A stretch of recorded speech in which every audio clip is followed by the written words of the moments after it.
Flights are canceled. It's November 6, 2025, and these are your headlines. The federal government's Democrat-led shutdown is now forcing the Federal Aviation Administration to cut back on air traffic nationwide, with Texas among the hardest hit.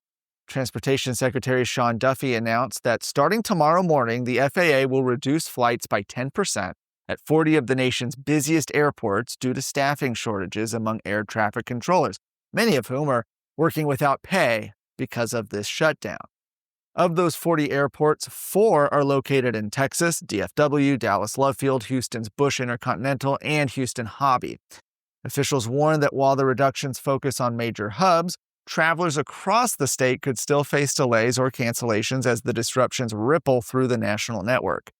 President Trump has repeatedly blamed Democrats for the shutdown, accusing them of holding the country hostage instead of passing a bill to fund the government. American Airlines, based in Fort Worth, says most of its schedule will continue as planned, but it will contact affected passengers directly. Southwest, which is similarly headquartered in Dallas, said it's evaluating the impact and emphasized that safety remains its top priority. The FAA's cuts follow reports of hours-long TSA lines and flight delays earlier this week at major Texas airports as the shutdown continues with no end in sight. Texas's 2023 law banning explicit performances like drag shows in front of children has been upheld by the U.S. Fifth Circuit Court of Appeals. Known as Senate Bill 12, the measure, which was passed, like I said, in 2023, prohibits sexually oriented performances on public property or anywhere minors are present. It's enforced by the Attorney General and local governments. SB 12 was blocked before taking effect on September 1st, 2023, after a federal district court ruled the law unconstitutional. Drag performers and industry groups sued, saying it violated their rights under the First and 14th Amendments. But in a ruling issued today, the Fifth Circuit Court of Appeals reversed that decision.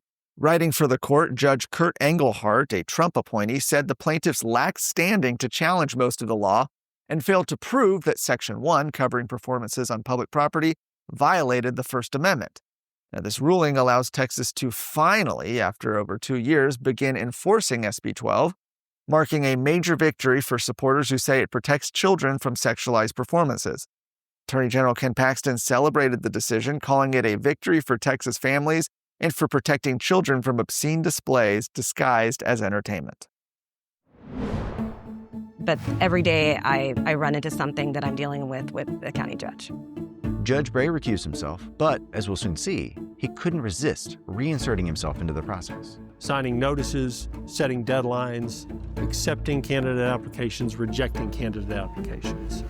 The dispute that ensued thereafter was centered on whether or not Judge Bray had the authority to do those things or should have been doing those things. Head over to TexasScorecard.com today to watch our latest documentary, Kicking the Circle. 2 professors within the Texas A&M University system advising the new Commission for Public Higher Education, that's an accrediting agency meant to counter left-wing influence in academia, well, they have records placing themselves on the political left.